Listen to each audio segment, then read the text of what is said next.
ॐ स्थापकाय च धर्मस्य सर्वधर्मस्वरूपिणे अवतारवरिष्ठाय रामकृष्णाय ते नमः। जननीं शारदां देवीं रामकृष्णं जगद्गुरुं पादपद्मे तयो श्रित्वा प्रणमामि मुहुर्मुहुः। नमः श्रीयतिराजाय विवेकानन्दसूरये सच्चित्सुखस्वरूपाय स्वामिने तापहारिणे। By invoking blessings of Sri Ramakrishna, Holy Mother Sharada Devi and Swamiji on all of us, Ramakrishna Math Chennai welcomes all the devotees and admirers of Swami Vivekananda for this virtual program of Vivekananda Navaratri Festival.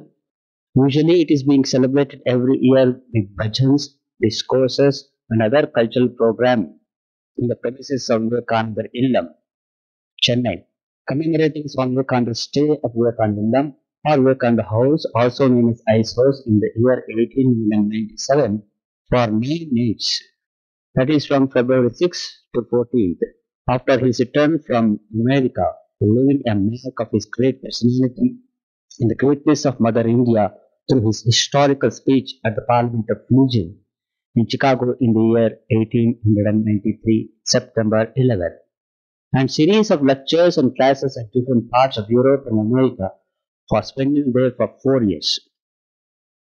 His stay in Madras, now Chennai, at Vivekananda Illam, Swamiji delivered inspiring lectures on the rejuvenation of motherland. In this connection, Chennai Ramakrishna Math organizing the Vivekananda Navaratri Festival since 2012 in a befitting manner to reach out to all the sections of society to give the life-giving message of Swami Vivekananda to the people at large through bhajans, discourses and other cultural programs. COVID pandemic, it is decided to have this event virtually this year for 4 days for the convenience of devotees and admirers. It will be on weekends, that is Saturday and Sunday. Ganpati Ganpati Ganpati Ganpati Ganpati Ganpati पालय मां गणपति गणपति गणपति गणपति गणपति गणपति पालय मां गणपति गुणपति गजपति मम पति वरपति सुरपति पालय मां गणपति गुणपति गजपति मम पति वरपति सुरपति पालय मां गणपति बाल गणपति नर्दन गणपति गंभीर गणपति वारापि गणपति गणपति गणपति गणपति गणपति गणपति पालय मां गणपति गुणपति गजपति मम पति वरपति सुरपति पालय मां गणपति बाल गणपति नर्दन गणपति गंभीर गणपति वारापि गणपति गणपति गणपति गणपति गणपति गणपति पालय मां गणपति गुणपति गजपति मम पति वरपति सुरपति पालय मां गणपति गुणपति गजपति मम पति वरपति सुरपति पालय मां वरपति सुरपति पालय मां वरपति सुरपति पालय मां. Today's inaugural session begins with the benedictory address by Most Revered Swami Gaudamananda Maharaj, the Vice President of Ramakrishna Math and Ramakrishna Mission all over the world and Adhyaksha of Ramakrishna Math Chennai. With the blessings and support of Revered Maharaj, we are able to organize this holy occasion uninterruptedly every year. I offer Sashtam Pranams to Most Revered Maharaj on behalf of all the monks and devotees of the holy travel and request Revered Maharaj to deliver his benedictory address and bless us all. Om Sthapakaya cha dharmasya sarvadharmaswarupine avatara varishtaya Ramakrishnaya te namaha. Namaste yatirajaya Vivekananda Suraye Satchit Sukhaswarupaya சுவாமினே தாபஹாரிணே. அன்புடைய சுவாமி தர்மிஷ்டானந்தஜி, அன்புடைய பத்மஸ்ரீ நல்லி குப்சாமி அவர்களே, அன்புடைய பக்தர்களே, நேயர்களே, அன்பர்களே, இன்று 6ஆம் தேதி பிப்ரவரி நவராத்திரி தொடங்குகிறது. விவேகானந்த நவராத்திரி. இது 14 வரைக்கும் நடக்கும். இந்த பலவிதமான நிகழ்ச்சிகள் இந்த இடத்துல, இந்த விவேகானந்தர் இல்லத்தில் நடக்கும். தினந்தோறும் சுவாமி விவேகானந்தருடைய அவரை பற்றிய சொற்பொழிவுகள், பாடல்கள், அவர் செய்திகளை ஓதுதல், இளைஞர்கள் மற்றும் குழந்தைகளுக்காக சில நிகழ்ச்சிகள், இந்த மாதிரி நல்ல நிகழ்ச்சி நிரல் இந்த 14 வருடம் நடக்கும். அப்படின்னு இந்த 9 நாள் இதுக்கு விவேகானந்த நவராத்திரின்னு யார் பெயர் வச்சது? நாம் வரலாறு படித்தோம்னா சுவாமி விவேகானந்தர் சென்னையில் வந்தார் 1897. மேலே நாட்டில் அவருடைய சொற்பொழிவெல்லாம் ஆற்றி ஒரு விதமாக வெற்றி பெற்று அந்த இடத்துல ஒரு வெற்றி வீரராக கொலம்போவில் வந்து இறங்கினார். அவர் ஜனவரி 15ஆம் தேதி 1897. அப்போது ஸ்ரீலங்கா இந்தியாவுக்கு சேர்ந்திருந்தது. இந்தியா, ஸ்ரீலங்கா, பர்மா 3 சேர்ந்து ஒரு நாடாக இருந்தது. எப்போவுமே இந்த பெரிய மேப்பிலெல்லாம் போடுவா, India, Sri Lanka and Burma. India லங்காவுக்கு சிலோன் போடுவா, இந்தியா, சிலோன் அண்ட் பர்மான்னு போடுவா. அப்போ ஸ்ரீலங்காவை இந்தியாவுடைய ஒரு பகுதியாக நினைப்பா. பிரிட்டிஷ் கவர்மெண்ட் இருந்தது அப்போது. ஆகவே சுவாமி விவேகானந்தர் இந்தியாவில் இறங்கணும்னு வந்தது நேராக கொலம்போவில் வந்து இறங்கினார். அவர் இந்தியாவில் இறங்கின போல் ஆயிடுச்சு. அதுக்கப்புறம் தான் இதெல்லாம் 3 பிரிஞ்சு போயிட்டு பிறகு நாம் இந்தியாவோட எல்லைகளை வெவ்வேறு போடுறதுக்கு ஆரம்பித்தோம். அவர் 15ஆம் தேதி ஜனவரியில் இறங்கினவர். அங்கேருந்து அனுராதாபுரம், காண்டி இதெல்லாம் பார்த்து ஜாஃப்னா போயிட்டு அப்படி இந்தியாவில் வந்து நம்ம பாரத நாட்டில் முதல்ல கால் வச்சார் பாம்பனில். பாம்பன் கட்டுவே ஒரு ஜெட்டி இருக்குது, சின்ன இடம். எங்கே இந்த கப்பலெல்லாம் வந்து நிற்கும், படகுகள் நிற்கும்.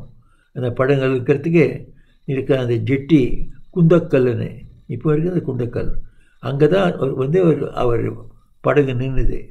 அங்கே ராமநாதபுரம் ராஜா பாஸ்கர் சேதுபதி அங்கே போய் அவரை வரவேற்றார். இது வரலாறு சொல்கிறது. அவரை குந்தக்கல்லேருந்து அழைச்சிட்டு வந்து அந்த பாம்பனில் இறக்கினார் அவருடைய ஸ்டேட் போட்டில். அங்கே இறங்குறப்போ எல்லோரும் கீழே விழுந்து தரையில் விழுந்து சேவிச்சா. அப்போ பாஸ்கர் சேதுபதியும் தரையில் விழுந்து சேவிச்சாராம். அப்புறம் சொன்னாராம் விவேகானந்தருக்கு, இந்த நாட்டின் மண்ணி மேலே கால் வைக்கிறதுக்கு முதல்ல என் தலை மேலே அவங்க கால் வைக்கணும். அவர் சுவாமி விவேகானந்தர் ரொம்ப பெரிய பக்தர். அப்புறம் அவர்கிட்ட போய் 3 நாள் இருந்தார். அங்கே சங்கர் வில்லான்னு ஒரு வீட்டில் இறங்கினார் ராமநாதபுரத்தில். அப்புறம் அவர் தர்பார்லேயே போய் சுவாமி விவேகானந்தர் சொற்பொழிவு ஆற்றினார். அப்புறம் அங்கேருந்து ராமேஸ்வரத்தை பார்த்தார். ராமேஸ்வரத்துலேருந்து கிளம்பி பெரிய ஒரு ஊர்வலம் போல் வந்தது. அந்த ஊர்வலத்தில் பல விதமான இடங்கள் அங்கேருந்து ராமநாதபுரத்துலேருந்து மதுரை, தஞ்சாவூர், கும்பகோணம் எல்லாம் போய் செங்கல்பட்டு வந்து கடைசியில் சென்னையில் எக்மூரில் வந்து இறங்கினார். அது பிப்ரவரி 6ஆம் தேதி 1897. இப்போ பிப்ரவரி 6 நாம் இது நவராத்திரி தொடங்குகிறோம். அன்றைக்கி வந்து இறங்கினவர் எக்மூர்லேருந்து என்ன ஒரு அமக்கணம், ஒரு உற்சாகம், ஒரு ஊக்கம். இந்த சென்னையெல்லாம் போய் இங்கே குவிந்து விழுந்திருந்தது. பெரிய பெரிய தலைவர்கள்லாம் போயிருக்கா, மாணவிகள்லாம் போயிருக்கா. 1000 பேரா சொல்லப்படுறது. 10,000 இளைஞர்கள் சுவாமி விவேகானந்தர் ரதத்தை இழுத்துன்னு வந்தாலாம். அந்த ரதம்னா அந்த குதிரை வண்டியில் வந்துட்டு இருந்தார். அந்த குதிரைகளை அழுத்து விட்டுட்டு இந்த இளைஞர்கள் அவரே இழுத்துன்னு வந்தாராம். எடுத்துன்னு வந்து இந்த இடம், இந்த விவேகானந்தர் இல்லம், இதுக்கு அப்போ பேர் இருந்தது கேசல் கர்ணன். கேசல் கர்ணன் என்ற ஒரு இங்கிலீஷ் வக்கீல். அவரும் நம்ம சென்னைக்காரரான பிளிகிரி ஐயங்கார், இவரும் இங்கே அட்வொகேட்டு. இவர் ரெண்டு பேருக்கும் நல்ல ஒரு தோழமை. ஆகவே அவருடைய தோழர் பேரில் இந்த விவேகானந்த இல்லத்தை அந்த காலத்தில் அவர் கேசல் கர்ணன்னு பேர் வச்சார். அதுக்கு முதல்ல தான் ஐஸ் ஹவுஸாக இருந்தது. உங்களுக்கெல்லாம் தெரியும், ஐஸ் வந்து இந்த இடத்துல சேமிக்க வைக்கப்பட்ட படம். அது அந்த ஐஸ் அப்படி எல்லாருக்கும் பருகப்படும், எல்லாருக்கும் கொடுக்கப்படும். அப்படி ஒரு பிஸ்னஸ் நடந்தது இங்கே.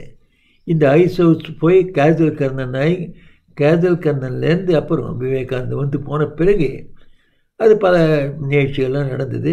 அதுக்கப்புறம் இது பேர் விவேகானந்த இல்லம்னு ஆயிடுச்சு. இந்த விவேகானந்த இல்லத்தில் நம்ம இந்த நவராத்திரி அந்த காலத்தை பேப்பர்லலாம் எழுதலாம். இப்போ 9 நாள் இருந்துட்டு தான் அந்த ஒரு அமக்களமான பொழுது.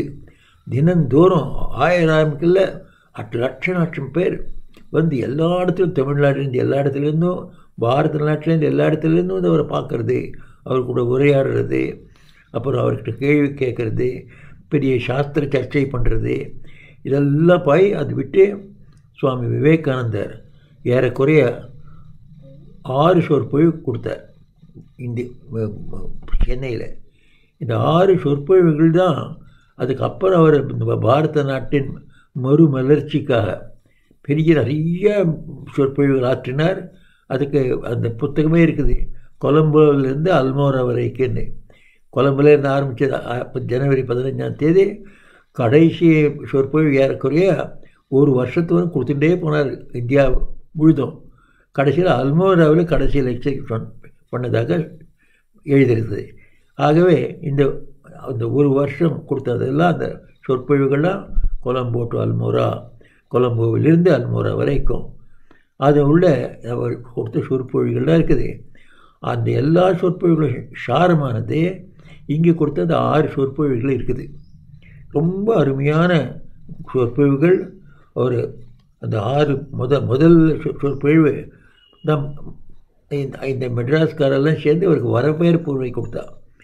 அந்த வரவேற்புடைய பதில் கொடுக்குறாரு. அந்த பதில் கொடுக்கறதுக்காக இப்போ நாம் சென்னையில் இது விக்டோரியா ஹால் கூப்பிட்றோம். இப்போது ஏற்கனவே அது புதுப்பிக்கப்பட்டிருக்குது.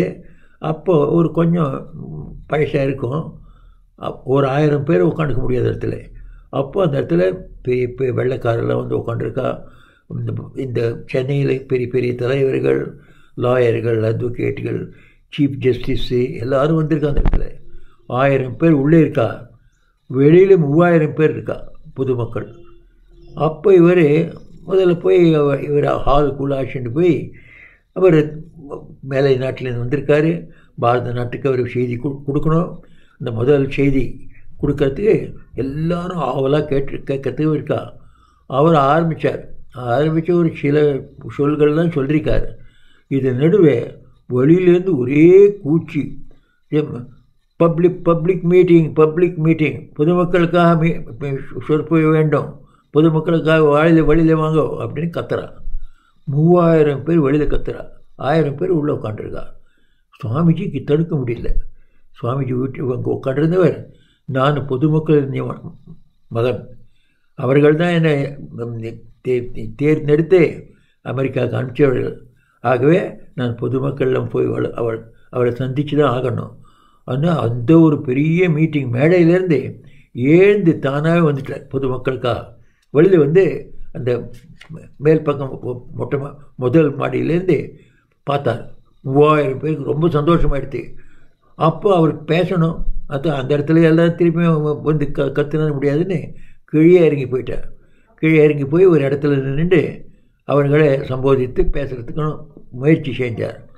ஆனால் எல்லாருக்கும் அவரை பார்க்க முடியல, கேட்கவும் முடியல.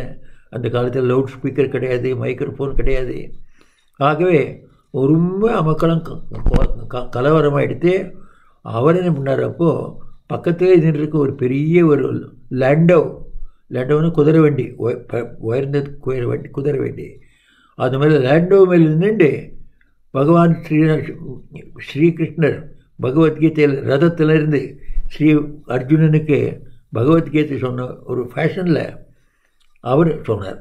அவரே சொல்லினார், இந்த ஊமை அவரே கொடுத்துட்டார். பகவானுடைய உள்ளம் இவரெல்லாம் என்னை வந்து ஒரு அந்த சபை கூடல என்னை பேச சொன்னார்.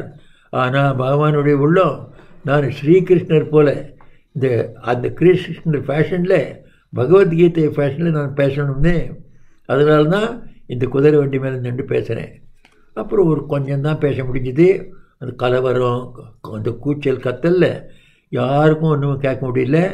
அவரும் முயற்சி செஞ்சு பார்த்தார், முடியல ஒன்றும். அப்போ அங்கேயே நிறுத்திட்டார். நிறுத்திட்டு உங்கள் உற்சாகம் எப்படி இருக்கட்டும், நமக்கு நிறையா வேலை பண்ண வேண்டியது இருக்குது, இந்த உற்சாகத்தெல்லாம் காப்பாற்றி வைத்துக் கொள்ளுங்கள் அப்படின்னு அவர்களுக்கெல்லாம் ஒரு அறிவுரை கொடுத்துட்டு அன்றைக்கி அங்கேருந்து திரும்பி வந்துட்டார். இது முதல் சொற்பொழிவு வருது.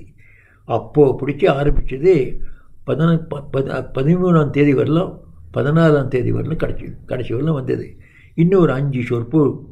அதுக்கப்புறம் பேசுகிறாரு மை பிளான் ஆஃப் கேம்பெயின், என்னுடைய போர் முறை. இது 2வது லெக்சரு. 3வது சேஜஸ் ஆஃப் இந்தியா, இந்தியன் ரிஷிமுனிகள். Vedanta in its application to Indian life. 4வது வேதாந்தா நம்ம இந்திய பாரதிய வாழ்க்கைக்கு செயல்முறையில் எப்படி கொடுக்கப்பட வேண்டும். இன்னொரு லெக்சர், 4வது லெக்சரு ஃப்யூச்சர் ஆஃப் இந்தியா, இந்தியாவின் எதிர்காலம். என்ன சப்ஜெக்டில் ஒவ்வொன்றும். அப்புறம் 5வது லெக்சரு ஒர்க் பிஃபோர் அஸ், நம் முன் இருக்கும் காரியங்கள், நாம் செய்ய வேண்டிய காரியங்கள். இப்படி மக்களமான இந்த சொற்பொழிவு கொடுத்து முடித்த உடனே எல்லாம் சென்னையில் இருக்கிறவா, முழு தமிழ்நாடு எல்லா தலைவர்களும் அவர் வந்து இந்த கேசல் கர்னனில் பார்க்குறதுக்கு வந்தா. அவருக்காக ஒரு பந்தல் ஒன்று போட்டிருந்தா. இப்போ அந்த பந்தலில் இப்போ இருக்க அந்த விசிசி விவேகானந்தா கல்ச்சரல் சென்டர் இருக்கே, அதுக்கு முன்னாலே ஒரு பெரிய பந்தல் போட்டிருந்தா. அதில் எங்கேயான ஒரு 500 பேர் உட்காந்துக்க முடியும். அந்த மாதிரி அங்கே காலையிலேருந்து சாயங்காலம் 500 பேர் உட்காந்துருப்பானோம்.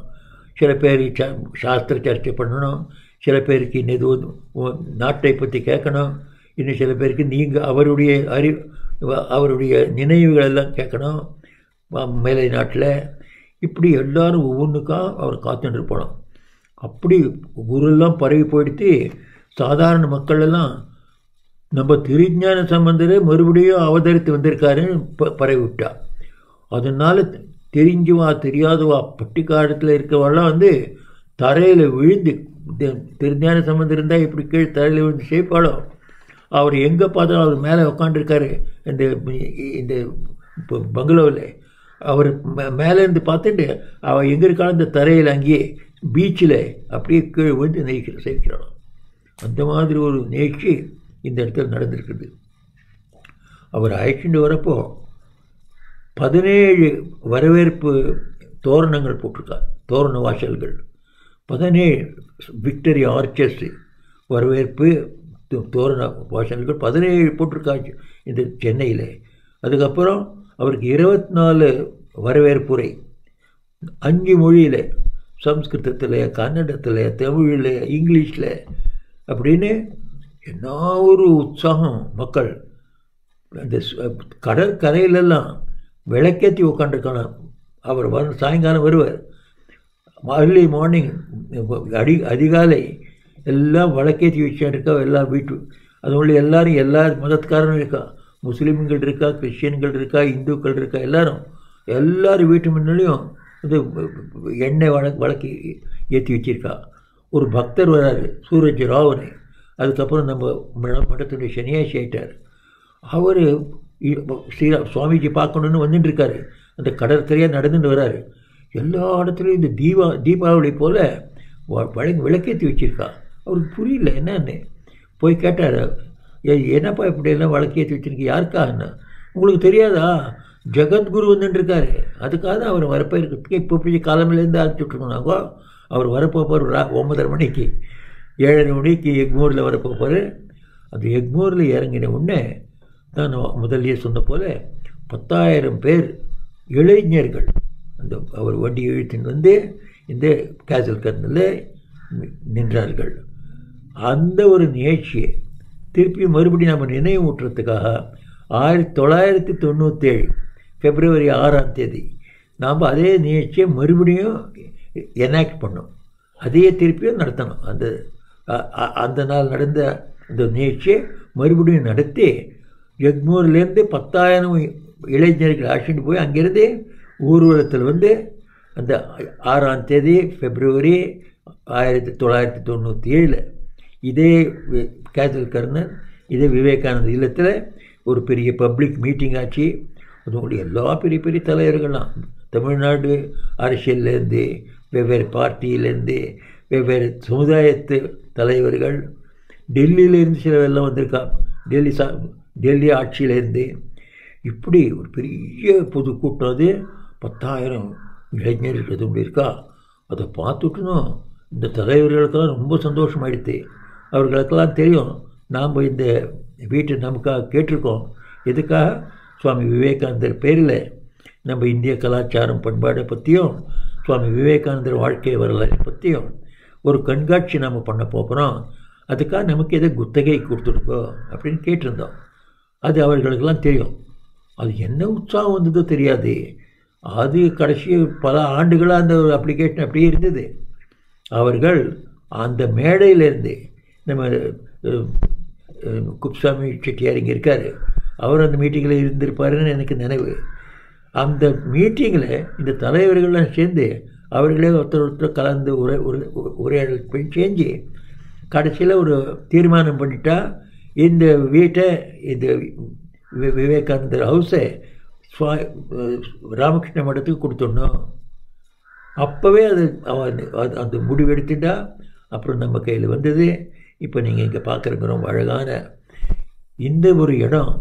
இங்கே தான் முதல் அந்த 9 நாள் அவர் இருந்த பிறகு அவர் போகிறப்போ இங்கே இருக்க பெரிய பெரிய தலைவர்கள்லாம் அவர்கிட்ட போய் கேட்டாராம், சுவாமி நீங்கள் வந்து சென்னையில் இப்படி ஒரு பெரிய உற்சாகம் எழுப்பி விட்டுருக்கா, நீங்கள் கிளம்பி போயிட்டா இருந்தோம், யாரும் இங்கே உங்களை போலையே இவர்களுக்கெல்லாம் திருப்பி இப்படி உற்சாகம் ஊட்டாமல் போயிடுச்சுன்னா இந்த உற்சாகம்லாம் போயிடும். நீங்கள் எதுவாவது இங்கே பர்மனெண்ட்டாக நீங்கள் நிலையான ஒரு சென்டர் இருக்கணும் அப்படின்னு வேண்டினானா. அவர் சொன்னால் நிச்சயமாக நான் போய் அங்கேருந்து என்னுடைய குருபாய், என்னுடைய குரு சகோதரன் ஒருத்தன் அனுப்புகிறேன். அவன் உங்களை போலேயே பெரிய ஆர்த்தடாக்ஸாக இருப்பான். அதனோட அவன் மெடிடேஷன்லேயும் சாஸ்திர ஞானத்துலேயும் உங்களை காட்டிலும் அதிகமாக இருப்பான். அந்த மாதிரி ஒரு ஆளை அனுப்புகிறேன் அப்படின்னு சொல்லிட்டு போனாராம். அங்கேருந்து அவர் அனுப்பிச்சது நமக்கு தமிழ்நாடுக்கு எல்லாருக்கும் இப்போ தெரிந்திருக்கிறோம் சசி மகாராஜ் ராமகிருஷ்ணானந்த சுவாமி. அவர் 1897 அவர் இங்கேருந்து பிப்ரவரியிலேருந்து இந்த போய் சேர்ந்தார் கல்கத்தா. சேர்ந்த உடனே அங்கேருந்து கிளம்பி March 18, 19 வந்து இங்கே சேர்த்துட்டார். March 19 அவர் ஏறக்குறைய 14 வருஷம் இங்கே வேலை பண்ணார். 97 1911 வரலும். அந்த 14 வருஷத்தில் தமிழ்நாட்டில் எல்லா இடத்துலையும் விவேகானந்தரும் ராமகிருஷ்ணரும் அன்னை சாரதா தேவியாரும் அவர் செய்தியும் வரலாறும் பரவினார். அதனால தான் இப்போ தமிழ்நாட்டில் ராமகிருஷ்ண மிஷன் யாரானா பார்த்துட்டு போனால்னா அந்த இடத்துல இங்கே சசி மகாராஜுடைய சிலையோ ஃபோட்டோவோ இருக்கும். எல்லாத்துக்காட்டிலும் ஒரு முக்கியமான விஷயம் இன்றைக்கு நம்ம நினைக்க வேண்டியது, அவர் வந்து தங்குனது இதே இந்த கேசல் கர்னன் தான். இந்த கேசல் கர்னன் பிள்ளைகிரி எங்கே இருந்தார், இங்கே சுவாமிஜி தங்கியிருந்தாரோ இந்த பில்டிங்கில் ராமகிருஷ்ணானந்தர் வந்து நம்ம ராமகிருஷ்ணா மடத்தினுடைய முதல் கிளை வேலூர் மட்டும்தான். வேலூர் மட்டில் இருக்கிறது மெயின் ஆஃபீஸு. அந்த இடத்துல முதல் கிளை ராமகிருஷ்ண மட் மிஷன் பாரத நாட்டில் இதுதான். சென்னையில் நடந்தது. இங்கே முதல் 10 வருஷம் ராமகிருஷ்ண மடம் இங்கே தான் நடந்தது, இந்த விவேகானந்தர் இல்லத்தில். அப்போது கேசல் கர்னன் சொல்லுவாள். இந்த இடத்துல நம்ம ராமகிருஷ்ண மடம் இங்கே ஆரம்பித்த இடம் ஆதி மட்டம்னு சொல்லணும். இந்த இடத்துல தவம் செஞ்சிருக்கார் சசி மகாராஜ். அவர் கூட நிறைய 8-9 நேரடி சிஷ்யர்கள், ஸ்ரீராமகிருஷ்ணர் சிஷ்யர்கள் வந்திருக்காங்க. இப்படி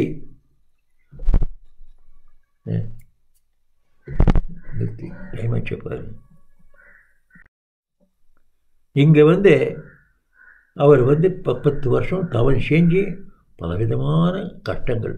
ஏன்னா அவர் புதுசாக வராரு, அவருக்கு இந்த பொதுமக்களுடைய மொழி தெரியாது.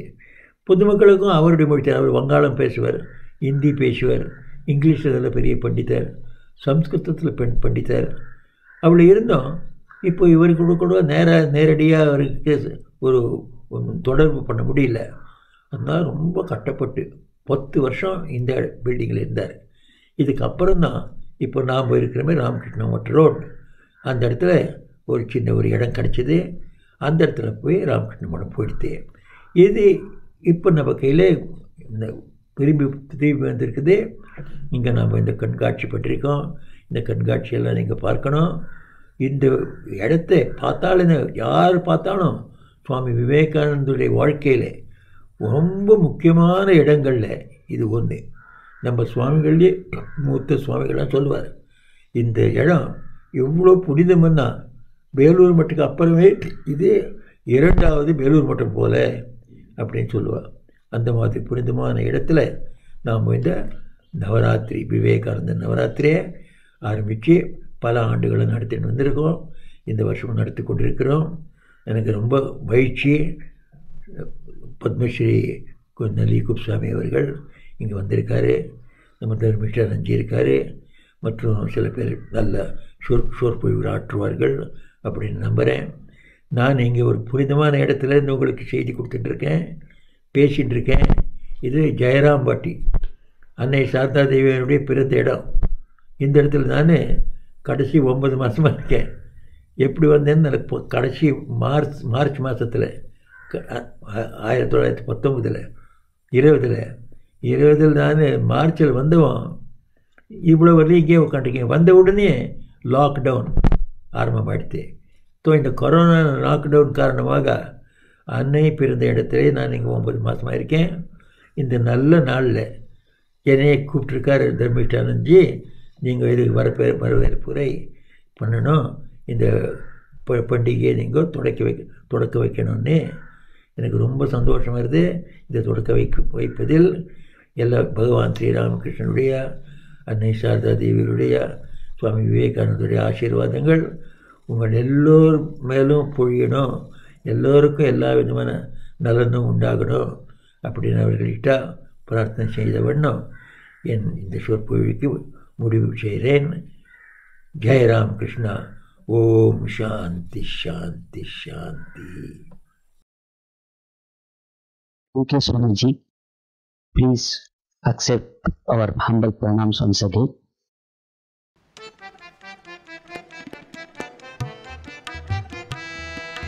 சிம்ஹநாதம் கேட்குது, அண்டமெல்லாம் அதிருது. சிம்ஹநாதம் கேட்குது, அண்டமெல்லாம் அதிருது. பங்கஜமலர் கண்ணன் எங்கள் சுவாமி விவேகானந்தர். பங்கஜமலர் கண்ணன் எங்கள் சுவாமி விவேகானந்தர். சிம்ஹநாதம் கேட்குது, அண்டமெல்லாம் அதிருது. சிம்ஹநாதம் கேட்குது, அண்டமெல்லாம் அதிருது. மங்களங்கள் பொங்குது, மறைகள் எங்கும் முழங்குது.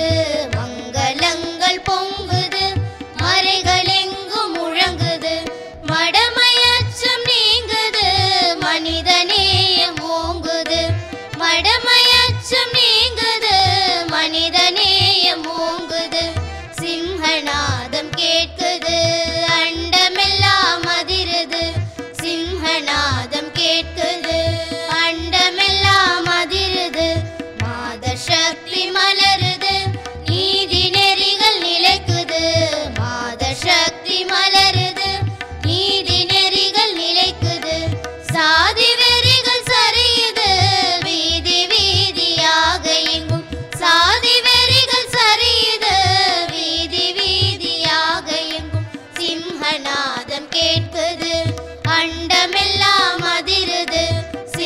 சிம்மநாதம் கேட்குது அண்டமெல்லாம் அதிருது உறங்கி கிடந்த உயிர்களை உழுப்பி எழுப்பும் நாதமாம் உறங்கி கிடந்த உயிர்களை உழுப்பி எழுப்பும் நாதமாம் உலக மாதர் உயரவே உயிரை இந்த உத்தமரின் உலக மாதர் உயரவே உயிரை இந்த உத்தமரின் சிம்மநாதம் கேட்குது அண்டமெல்லாம் அதிருது சிம்மநாதம் கேட்குது அண்டமெல்லாம் அதிருது சிம்மநாதம் கேட்குது.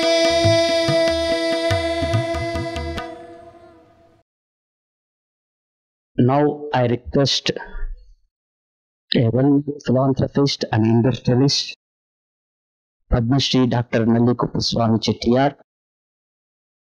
He is a very well-known person throughout South India in general and Tamil Nadu in particular.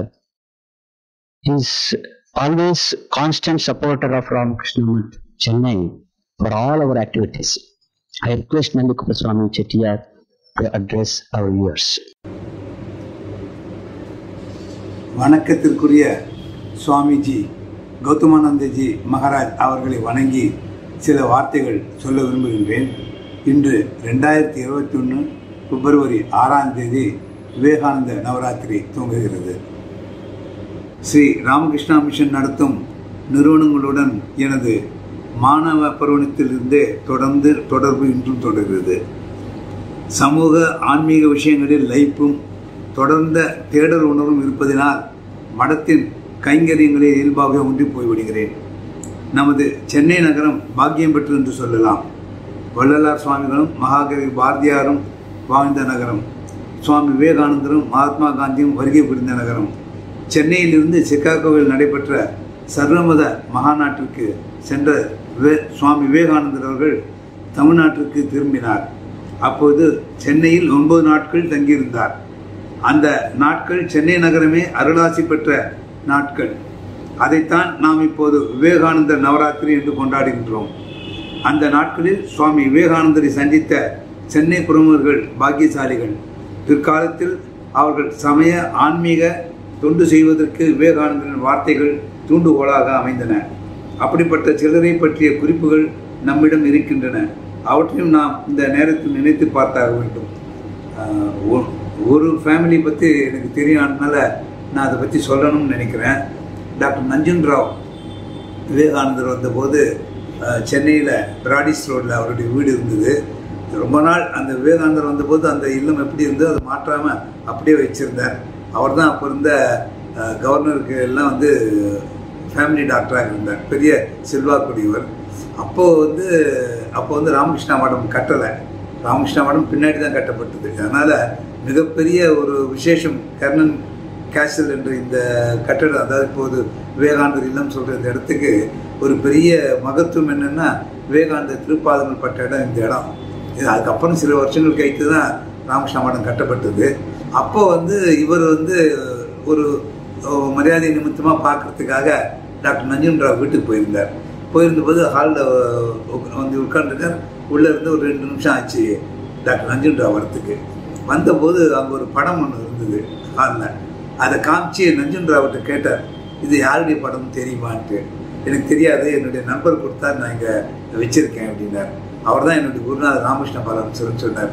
அதாவது நஞ்சன் ராவுக்கு வந்து ராமகிருஷ்ண பரமஹம்சருடைய படம் தெரியாமே அதை வச்சுட்டு இருந்தார். அவருடைய சிஷ்யன் நான் சொல்லிட்டு ஒருத்தர் அறிமுகப்படுத்திட்டார். அப்படி தான் அவருடைய நட்பு ஒவ்வொருத்தருக்கு ஏற்பட்டது. பல பேர் விவேகிருஷ்ணாவை நிறைய பேர் சொல்லிகிட்டே போகலாம். அந்த மாதிரி ரொம்ப பேர் வந்து அவரை நேரில் பார்த்து அவருடைய ஆசையும் அவருடைய அன்பையும் பெறத்துக்கு பாக்கியவான்களை அந்த காலத்தில் இருந்திருந்தாங்க. வருடம் நாம் கோலாகலமாக கொண்டாடி வரும் விழாவில் இப்போது கொரோனா குறுக்கிட்டு இருக்கிறது. அதனால் நேருக்கு நேர் சந்திக்க முடியாத நிலையில் இன்டர்நெட் மூலம் நிகழ்ச்சிகளை நடத்தி வருகின்றோம். நேரடி நிகழ்ச்சியின் சிறப்பே தனி. ஆனாலும் இப்போது இணையத்தில் இணைவது நாம் தொன்று தொட்டு வரும் பழக்கத்தை விட்டுவிடக்கூடாது என்பதற்காகவே நிகழ்ச்சியை இப்படி காணொலி காட்சி மூலம் நடத்துகின்றோம். உங்களை எல்லாம் நேரில் சந்திக்க முடியவில்லையே என்ற ஆதங்கம் இருக்கிறது. அடுத்த வருடம் நேரடி நிகழ்ச்சி சாத்தியம் என்றே நினைக்கின்றேன். பெரியவர்கள் சொன்ன வாசகங்களை என்றும் நாம் மறப்பதற்கில்லை. இன்று சமுதாயத்திற்கு சுவாமி விவேகானந்தர் மிகப்பெரிய வழிகாட்டியாக இருக்கின்றார். இளைஞர்களை நல்வழிப்படுத்த நிறையவே சொல்லியிருக்கின்றார்.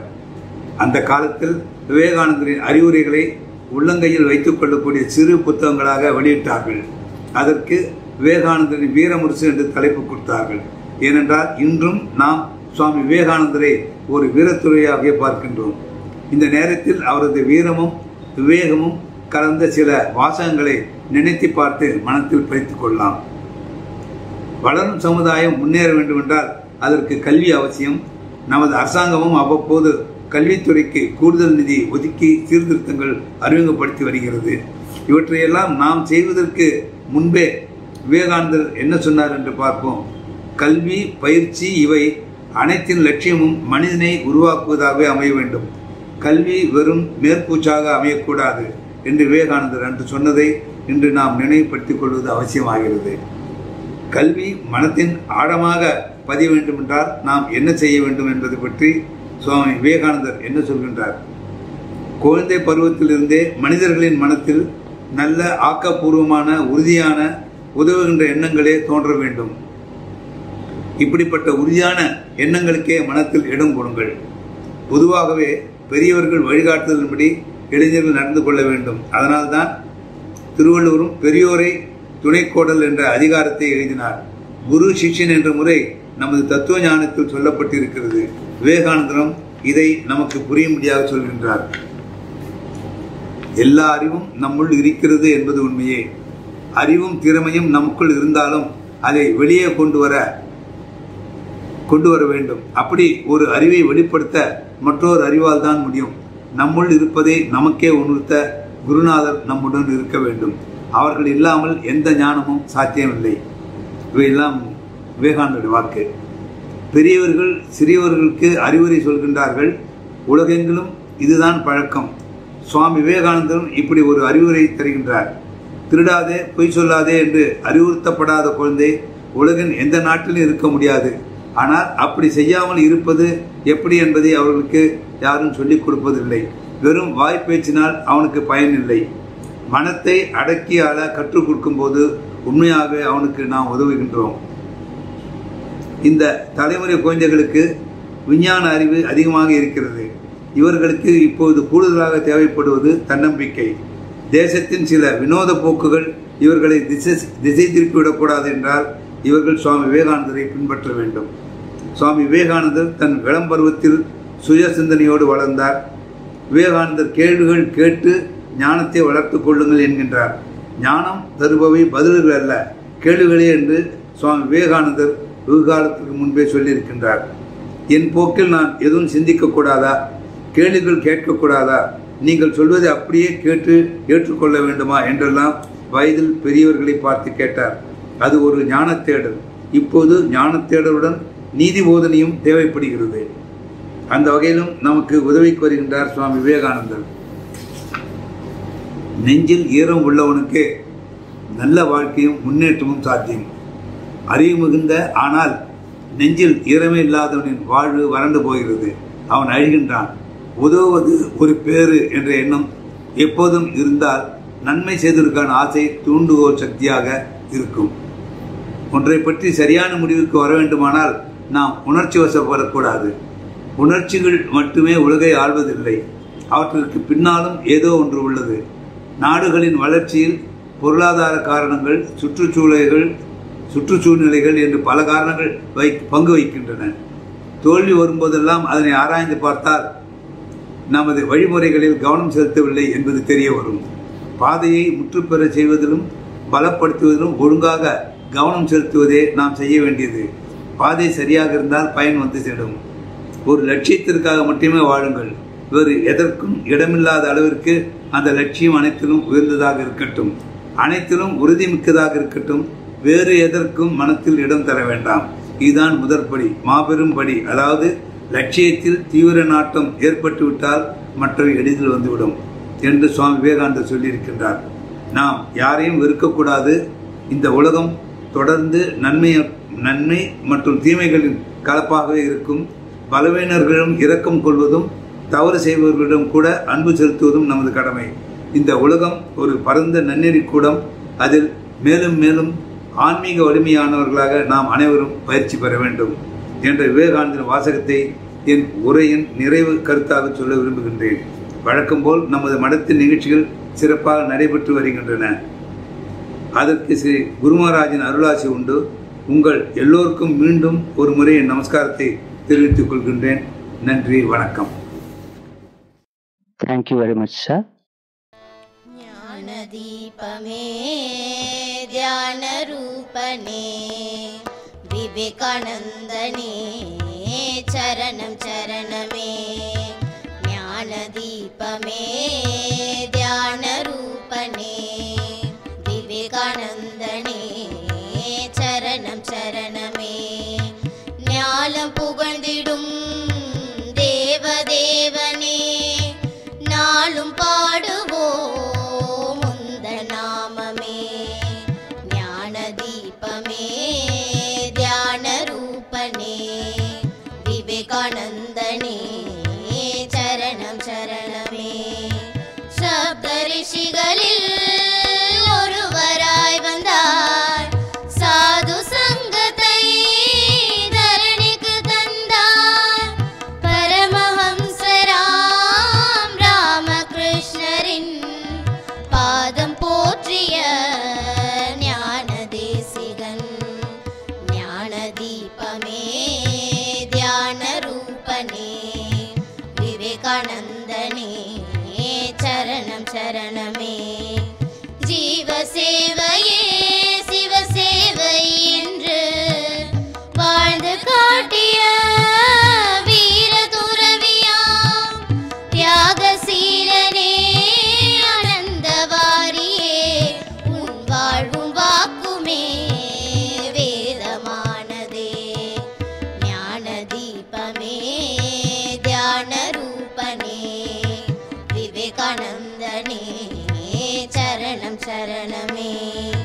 தொண்டும் துறவுமே வாழ்வின் லட்சியம் என்று உணர்த்திய கர்ம வீரராம்.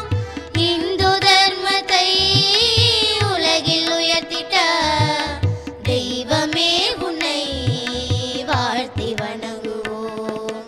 ஞான தீபமே தியான ரூபனே விவேகானந்தனே சரணம் சரணமே. ஞானந்தனே சரணம் சரணமே. விவேகானந்தனே சரணம் சரணமே. விவேகானந்தனே சரணம் சரணமே. சரணம் சரணமே. சரணம் சரணமே.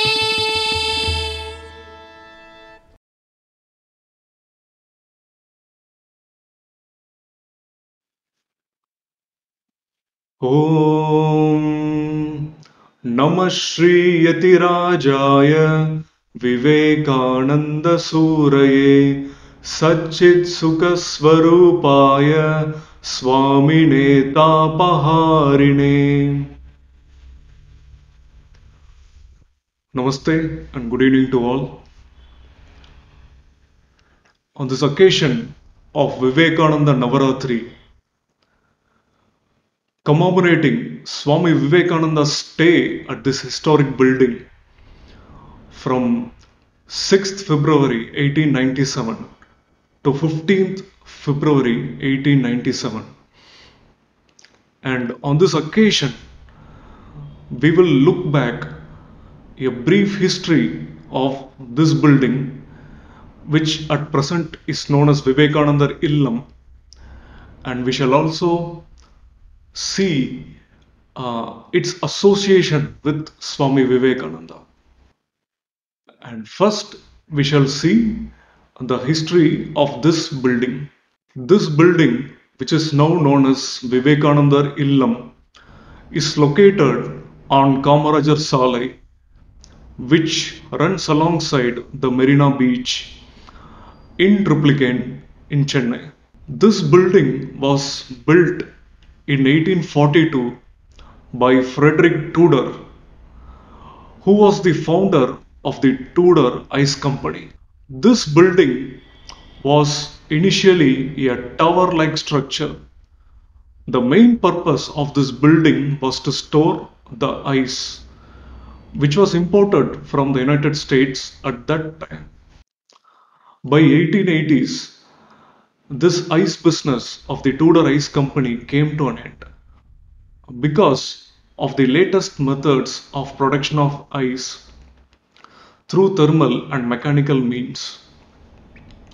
And therefore, this building was no longer used for storing ice. This building was no longer used as a warehouse facility for storing ice. Later, Biligiri Iyengar, who was a wealthy lawyer in Chennai, he purchased this building and he added this circular verandas which we can see now from the outside. He made this building as a residential quarters, and also poor and backward students were lodged in this building and they were given education. There was a trust which was called the Mysore Iyengar Charitable Trust, or the philanthropic activities of this trust was carried in this building. Biligiri Iyengar renamed this building as Castle Kernan after the Justice of the Madras High Court, Justice Kernan. And Biligiri Iyengar was a disciple of Swami Vivekananda. When Swami Vivekananda visited Chennai in the early months of the year 1893, he was besieged by the youngsters of Chennai, and Swamiji became a public figure at that time, and many young people, they requested Swami Vivekananda to participate in the Parliament of Religions. And these young people, they form a pivot in that movement at that time, and they raised subscriptions for Swamiji's passage to America, and they did the complete work in this part. After the success of Swami Vivekananda in the Parliament of Religions in 1893, and after his preaching work in the West, which spanned from 1893 to 1897, Swamiji returned to India to a tremendous welcome. Swami Vivekananda was given a rousing reception when he landed in Ceylon and throughout his journey in South India. Before Swami Vivekananda's arrival in Chennai, a Swami Vivekananda reception committee was formed by the leading members of this society, and it was presided by Honorable Justice Subramanya Iyer. This committee printed leaflets carrying Swami Vivekananda's the nature of work in the West, and many subscriptions were raised, and they built beautiful triumphal arches to welcome Swami Vivekananda, and mottos were embossed on these triumphal arches, and some of the mottos it read, "Long live Vivekananda, hail the servant of God, hail servant of the great sages of the past, hail the worthy son of Sri Ramakrishna, and welcome the Prince of Men," and so on. Swami Vivekananda landed in Chennai at the Egmore railway station at 7:30 a.m. He was given a rousing reception, he was given a grand reception. Swami Vivekananda, he arrived in Chennai at 7:30 a.m. at the Chennai Egmore railway station. He was given a grand welcome at the station. In the way out of the railway station, there was an arch which mentioned "Welcome the Swami Vivekananda." And Swami Vivekananda was put in a horse carriage, and this horse carriage was drawn by youngsters. and there were huge gathering. There were thousands and thousands of people around this carriage, wanted to have a glimpse of this great Swami Vivekananda. For many days before his arrival in Chennai, the newspapers carried reports of Swami Vivekananda and about his arrival details. And one of the newspaper, the Madras Times, it reported, everywhere in Chennai, on the streets, in the bazaars, on the beach, in the High Court, and among the students, the talk was about Swami Vivekananda. People everywhere, they were asking this question: when will Swami Vivekananda come? And when Swami Vivekananda arrived in Chennai, he was given a grand welcome. And Swami Vivekananda's procession, it came from Egmore railway station to Chintandripet. And from there, through this Mount Road and again through Pycrofts Road and through the Beach Road, he finally arrived at Castle Kernan, which is now Vivekananda Illam. And everywhere along this route, Swamiji was given presentations of fruits, coconuts, and camphor arati was made to Swami Vivekananda. Just like we worship gods, Swamiji was worshipped at every instance along this route. And finally, Swami Vivekananda arrived at Castle Kernan at 9:30 a.m. Swamiji stayed in this building for 9 days, and each one of these days are very important and it has a very big national significance. Swami Vivekananda gave his key lectures for the awakening of India, for the renaissance of India, for regenerating the India. And I would say that Swami Vivekananda gave a mission to our countrymen during his stay in Chennai. Swami Vivekananda, during his stay at Castle Kernan, gave some important lectures to his countrymen. And we shall see these lectures and also his engagements during his 9 days stay in this building. On February 6th, that is on the first day of his arrival, there was a small question and answer session was arranged at the pandal which was set up in the front of the building.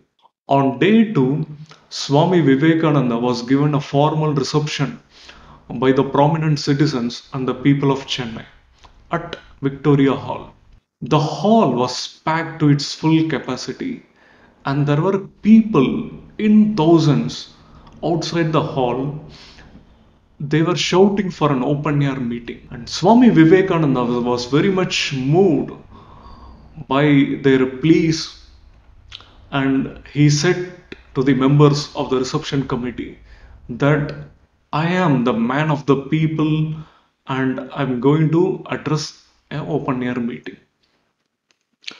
And Swami Vivekananda, he went outside and stood up on a carriage and began to deliver his address.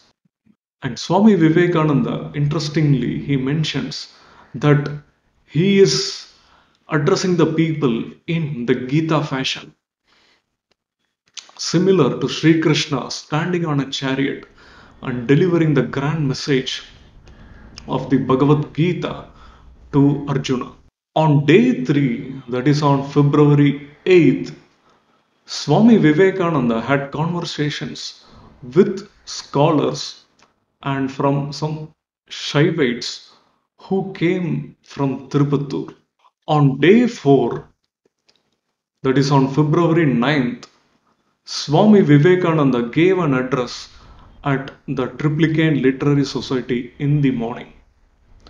He gave his famous talk, The Work Before Us. In this talk, Swamiji emphasized that we Indians should learn from other races.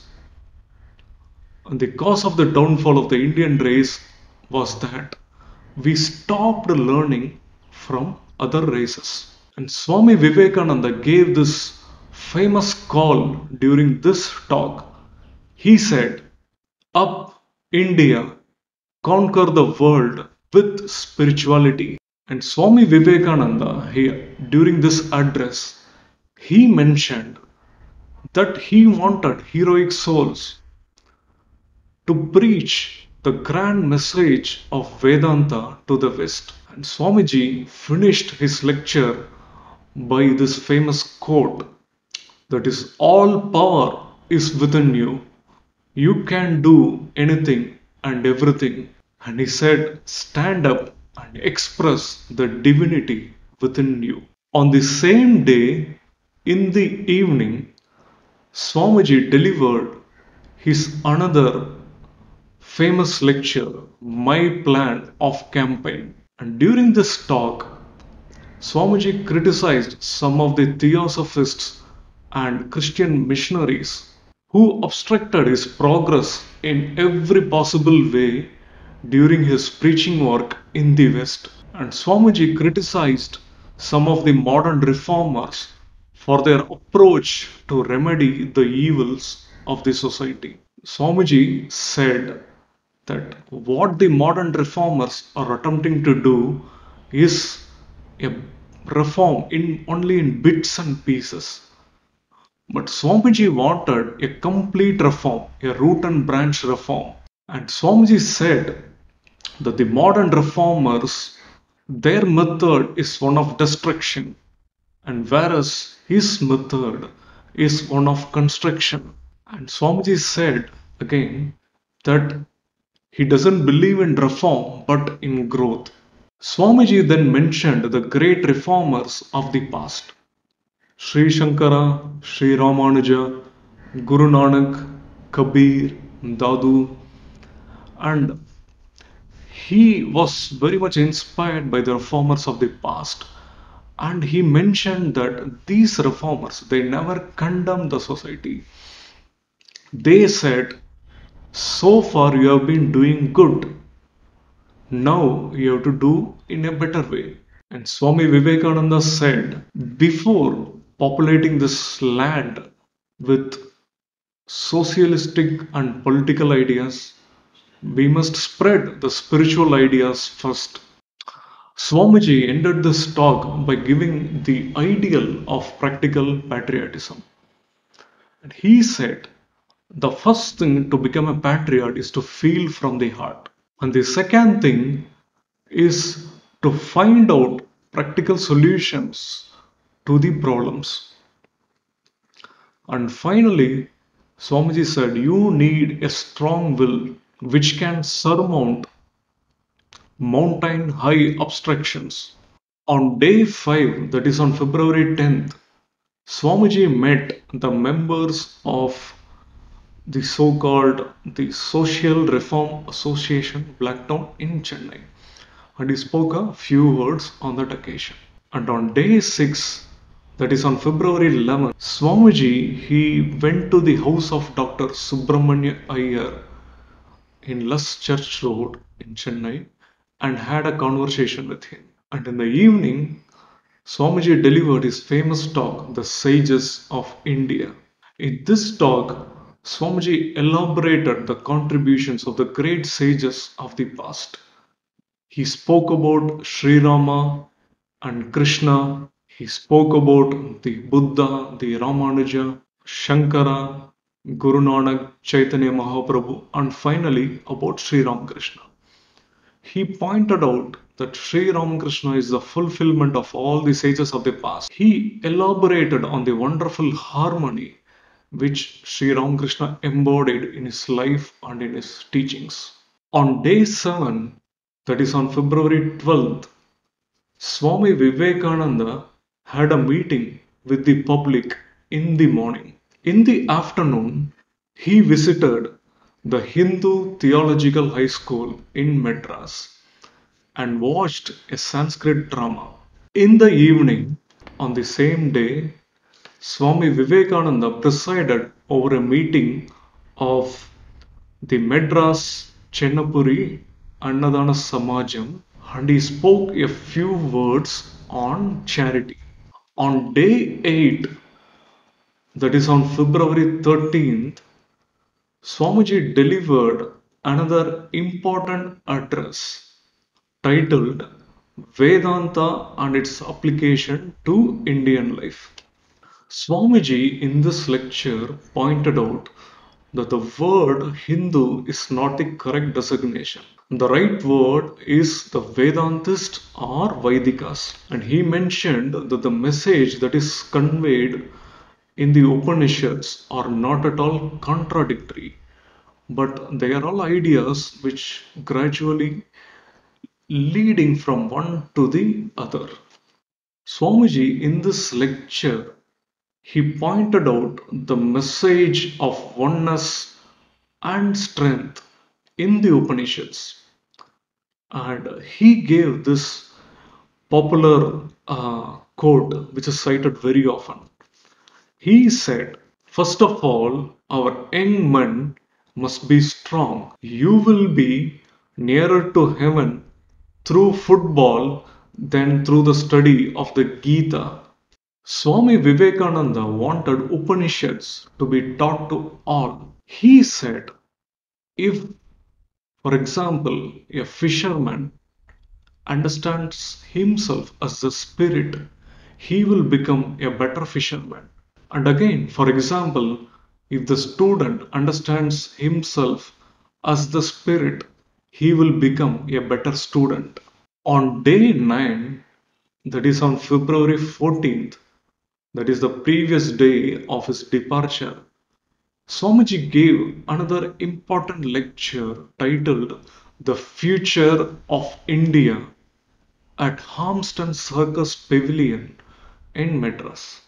During this lecture, Swamiji asked our countrymen to look into our past and drink our eternal fountains deep into ourselves and look forward with great energy for building a brighter, greater, and stronger India. In this lecture, Swamiji pointed out that the spirituality must be taught in the language of the masses, and at the same time, he wanted the masses to learn Sanskrit. And Swamiji wanted the disputes and the quarrels between castes to cease. And Swamiji gave a very important message which is relevant in the current scenario. He said the future of India depends on the people coming and working together in one will.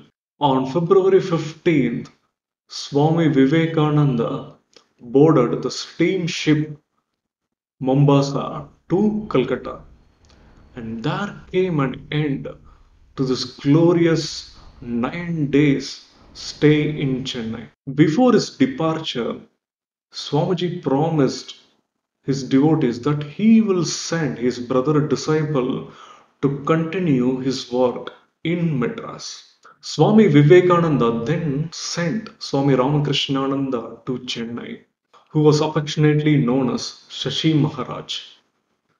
Swami Ramakrishnananda continued the work started by Swami Vivekananda, and he continued to stay in this historic building for around 9 long years, that is from 1897 to 1907.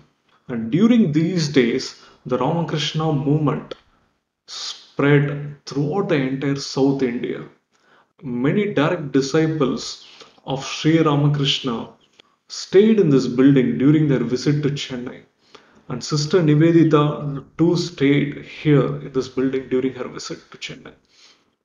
So this building is a historic building in many sense. So this building is historic in every way because of its association with Swami Vivekananda and direct disciples, and being the first center of Sri Ramakrishna movement in South India.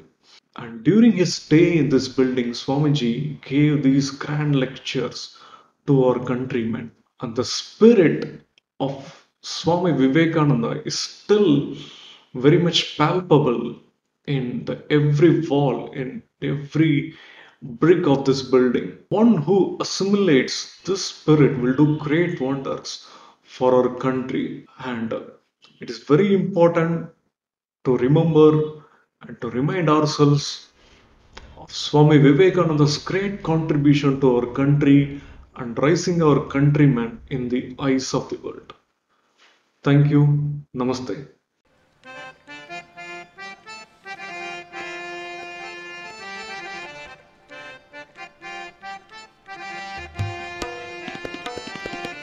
மனிதானி மகத்தானவன் மண்ணில் பரம்பொருளின் உருவானவன்.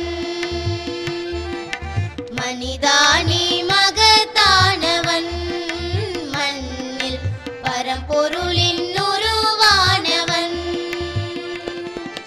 பாரத தாய் பெற்ற மகன், பண்பாட்டில் சிறந்த மகன், வரலாற்றை உருவாக்கும் தலைமகன் நீ. மனிதானி மனிதானி மகத்தானவன் மண்ணில் பரம்பொருளின் உருவானவன். மனம் வைத்தால் மலைகளும் உன் கைகளுக்குள் அடங்கிவிடும். இமை பொழுதில் நதிகளுமே திசை மாறி பாய்ந்துவிடும். விண்மீனும் உன் கழுத்தில் அணியாக மாறிவிடும். மண்ணுலகில் உன் சுவடு வரலாறாயாகிவிடும். அழிவற்றவன் நீ, அழிவற்றவன் நீ. உந்தன் உயிரினிலே நின்றுலவும் பரம்பொருளின் மகத்துவத்தை உணர்த்திடுவாயே. மனிதானி மனிதானி மகத்தானவன் மண்ணில் பரம்பொருளின் உருவானவன். நம்பிக்கை நம்பிக்கை உன்னிடத்தில் நம்பிக்கை கொண்டாலே ஆற்றல்களும் ஊற்றனவே பொங்கி எழும். மரணமற்ற பிறப்பற்ற எல்லையில்லா ஆன்மானி. மனது வைத்தால் உலகமே உன் காலடியில் வந்து விழும். உண்மையிலே நீ, உண்மையிலே நீ பெரும் சக்திகளின் முழு உருணி. குரல் கொடுத்து புது யுகத்தை அழைத்திடுவாயே. மனிதானி மனிதானி மகத்தானவன் மண்ணில் பரம்பொருளின் உருவானவன். சிங்கத்தின் இருதயத்தை வலிமை பெற தியானம் செய்வார். ஜீவனிலே சிவனை கண்டு தொண்டதனை செய்திடுவார். துணிவு கொண்ட உள்ளத்துடன் சிங்கமென எழுவாய் நீ. மாயதனை போக்கி உந்தன் மகத்துவத்தை உணர்வாய். முயன்றாலே நீ, முயன்றாலே நீ உந்தன் முயற்சி எனும் பெரும்பலத்தால் மண்ணுலகை விண்ணுலகாய் மாற்றிடுவாயே. மனிதானி மனிதானி மகத்தானவன் மண்ணில் பரம்பொருளின் உருவானவன். மனிதானி மகத்தானவன் மண்ணில் பரம்பொருளின் உருவானவன். பரம்பொருளின் உருவானவன் மனிதானி மகத்தானவன். A small document film on Vivekananda Illam will be played now. As I have already mentioned about Swami Vivekananda's stay at Vivekananda Illam, I request all the viewers to watch and also visit this Vivekananda Illam when everything becomes normal.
Swami Vivekananda, what made him to go to America?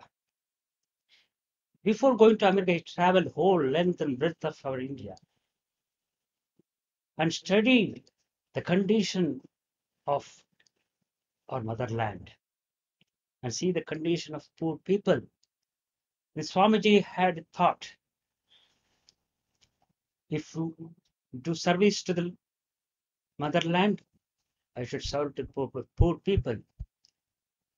I should see God in every human being, every poor man, every ignorant man.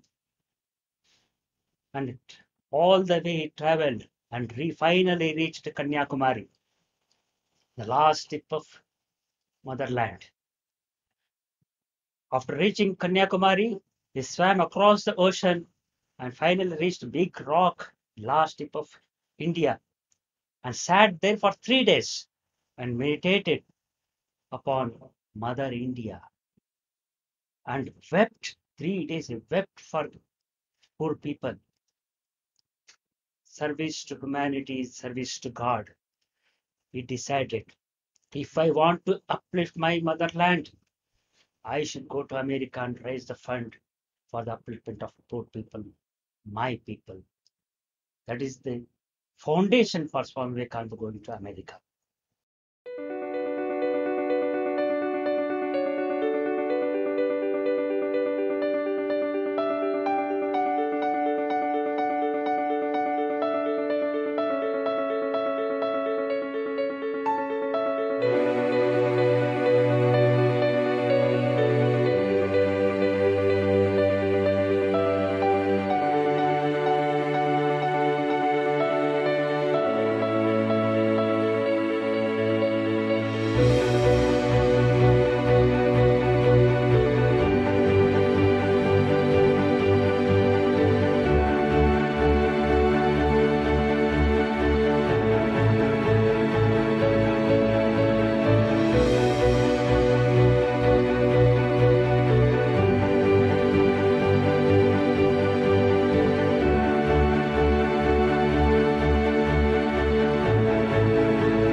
Dear children, when Swami Vivekananda was traveling in Madras, he came to know that World Parliament of Religions will take place in United States of America at Chicago. So his friends, his closest friends, requested him that he should represent Hinduism in the World Parliament of Religion. So subsequently, he reached America. But he was not knowing that to participate in the World Parliament of Religions, he needs to show the credentials.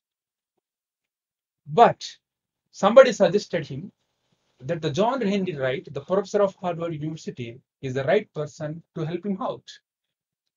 Then he approached and asked for his credentials because he has to address in the World Parliament of Religion. I came from India to represent Hinduism. And looking at the Swami Vivekananda's brilliance, John Henry Wright surprised. Swamiji, you have got a vast knowledge. Asking for credentials in addressing in World Parliament of Religion as if asking a son what credentials have to shine. So John Henry Wright helped him by giving an introduction letter. And the day of event, the World Parliament of Religions, the event came. The day was September 11th, 1893. The moment when we remember the September 11th, 1893, invariably in India or in everywhere in the world, we remember Swami Vivekananda because he roared in the World Parliament of Religions in his talk addressing sisters and brothers of America. And he gave the glory of the Hindu Sanatana Dharma to the audience. And everybody understood that India is such a glorious country. Thereby, he opened the eyes of the foreigners and he showed how the India is a glorious country. That is how he became so popular.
ரட்சிக்க வேண்டும் அம்மா அம்மம்மா ரட்சிக்க வேண்டும் அம்மா என்னம்மா ரட்சிக்க வேண்டும் அம்மா குச்சியில் சுமக்காமல் கோடி லட்சம் உயிர்கள் ஈந்தாய் ரட்சிக்க வேண்டும் அம்மா அம்மம்மா ரட்சிக்க வேண்டும் அம்மா ராமகிருஷ்ணரின் துணைவீர் தேவியே ராமகிருஷ்ணரின் துணைவீர் தேவியே பக்தியுடன் உன்னை பாடிடுவேன் பரிபூரணி காரணி நாரணி நீயே ரட்சிக்க வேண்டும் அம்மா அம்மம்மா ரட்சிக்க வேண்டும் அம்மா லட்சியம் எனக்கு நீயே அலட்சியம் செய்திடாதே லட்சியம் எனக்கு நீயே அலட்சியம் செய்திடாதே லலிதேஸ்வரி தாயே புவனேஸ்வரி நீயே லலிதேஸ்வரி தாயே புவனேஸ்வரி நீயே கட்சி கட்டி என்னை நீ கவலைப்படுத்த எண்ணினான் கட்சி கட்டி என்னை நீ கவலைப்படுத்த எண்ணினான் காத்திடுவார் யாரோ காத்திடுவார் யாரோ காமாட்சி மீனாட்சி விசாலாட்சி ரட்சிக்க வேண்டும் அம்மா அம்மம்மா ரட்சிக்க வேண்டும் அம்மா என்னம்மா ரட்சிக்க வேண்டும் அம்மா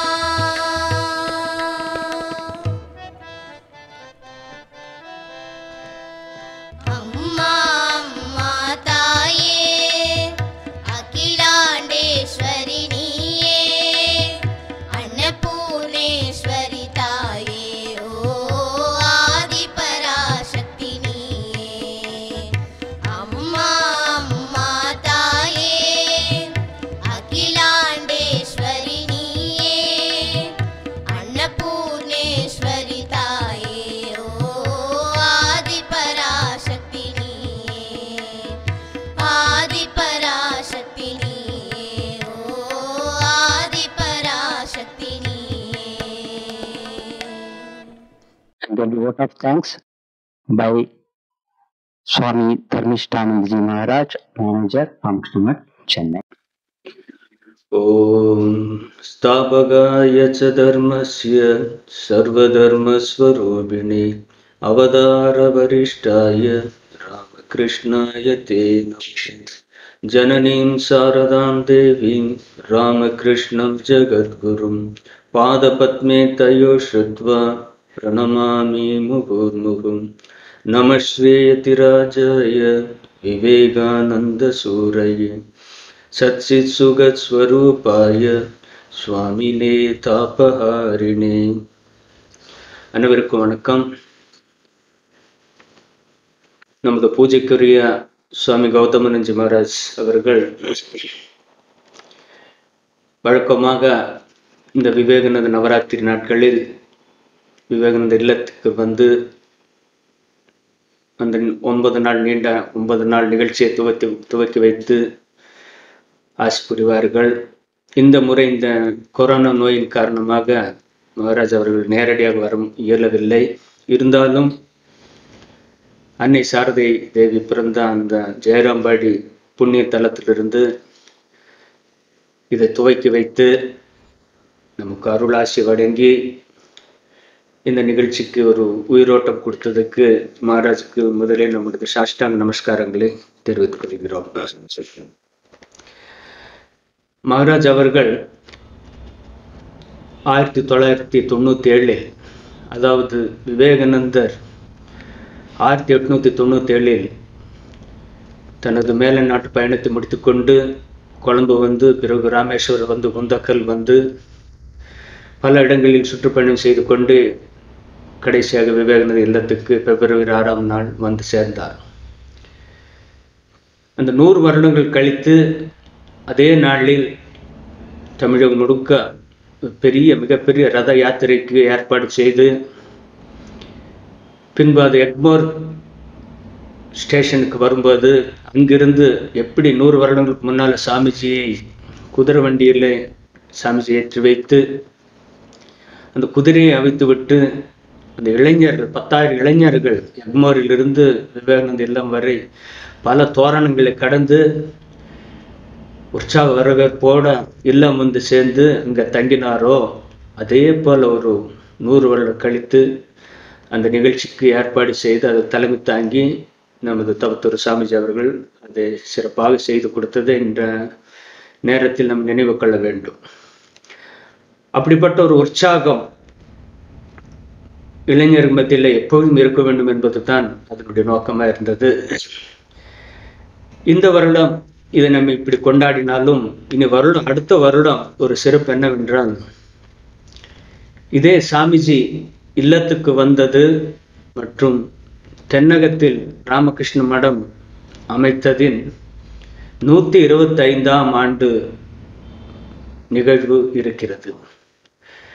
நாம் 125ஆம் ஆண்டில் அடியெடுத்து வைத்துக் கொள்கிறோம். எப்படி இந்த 100ஆண்டு விழாவில் ரத யாத்திரைக்கு ஏற்பாடு செய்து ஒரு உற்சாகத்தை கொடுத்து தமிழக மக்கள் ஒரு ஆன்மீக பாதையை வழி நடத்தினாரோ, அதே போல் இந்த 125ஆம் ஆண்டு, அதாவது அடுத்த வருடத்துக்கும் ஒரு சிறப்பான நிகழ்ச்சியை தமிழக மக்களுக்கு நம்ம பண்ண வேண்டும் என்று அதுக்கு சாமிஜி அவர்களின் அருளும் அவருடைய வழிகாட்டியும் நமக்கு வேண்டும் என்று பிரார்த்தித்து கொண்டு இவ்வளோ தூரம் இந்த எல்லா நிகழ்ச்சியும் சிறப்பாக நடக்கிறதுக்கு தனது அருளை அங்கிருந்து அனுப்பிய தவத்திருசாமி கௌதம் நெஞ்சுமராஜ் அவர்களுக்கு எங்களுடைய சாஷ்டாங்க பிரணாமங்கள் சொல்லிக்கொள்கிறோம். மீண்டும் இந்த நிகழ்ச்சியில் கலந்து கொண்டுள்ள பத்மஸ்ரீ டாக்டர் நல்லி குப்புசாமி அவர்களுக்கு, அவர் எப்பொழுதுமே நம்முடைய மடத்தின் நிகழ்ச்சியில் தனி அக்கறை செலுத்தி இருப்பார். பல சங்கங்களோடு அவர் இணைந்திருந்தாலும் ராமகிருஷ்ணருடைய ஒரு தவ புதல்வர் போல் சின்ன வயதிலிருந்தேயே மடத்தில் படித்தவர், மடத்தில் பாரம்பரியம் தெரிஞ்சவர், எல்லா விதத்திலும் நம்ம மடத்துக்கு உதவி செய்து கொண்டிருக்கிறார். இந்த நவராத்திரி நாட்களில் பொதுவாக நடக்கும் அனைத்து கலை நிகழ்ச்சிகளுக்கும் தனது ஸ்பான்சர் மூலம் அவர் உறுதுணையாக இருப்பார். அவரும் இந்த முறை ஆன்லைன் மூலமாக கலந்து கொண்டு தனது சிறப்புரையை நிகழ்த்தி இளைஞர்களுக்கு சுவாமிஜியின் கருத்துக்கள் என்ன என்பது பற்றி ரொம்ப தெளிவாக சொல்லி நம் நிகழ்ச்சி கலந்து கொண்டதற்கு நல்லி குப்புசாமி செட்டி அவர்களுக்கு எங்களுடைய மனமார்ந்த நன்றியை தெரிவித்துக் கொள்கிறோம்.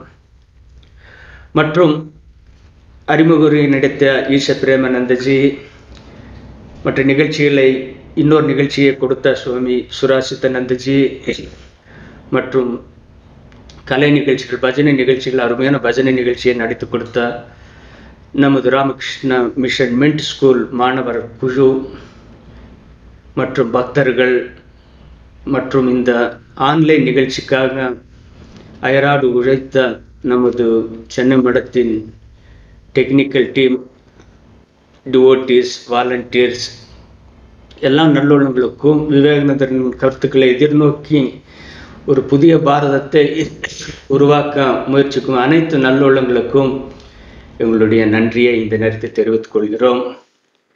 இனி வரும் நாட்களிலும் அனைத்து நிகழ்ச்சிகளையும் நீங்கள் கண்டு அந்த விவேகானந்தருடைய ஒரு ஆற்றலை நீங்கள் பெற்றுக்கொண்டு இந்தியா வளமையான ஒரு இந்தியாவாக மாற நம்முடைய தோள் கொடுத்து நமது பங்களிப்பை அளித்து இந்த உலகத்துக்கு ஒரு நல்லதை நாம் காட்டுவோம் என்று சொல்லி இந்த நல்ல வாய்ப்புக்கு அனைவருக்கும் நன்றி கூறிக்கொண்டு அமருகிறேன். ஜெய் ஸ்ரீ ராமகிருஷ்ணன். நன்றி, வணக்கம். ஜெய் ராமகிருஷ்ணன். பக்தியினை ஊட்டும் பண்பினையும் காட்டும் பாதையினை வகுத்த பரமஹம்சா சரணம். பக்தியினை ஊட்டும் பண்பினையும் காட்டும் பாதையினை வகுத்த பரமஹம்சா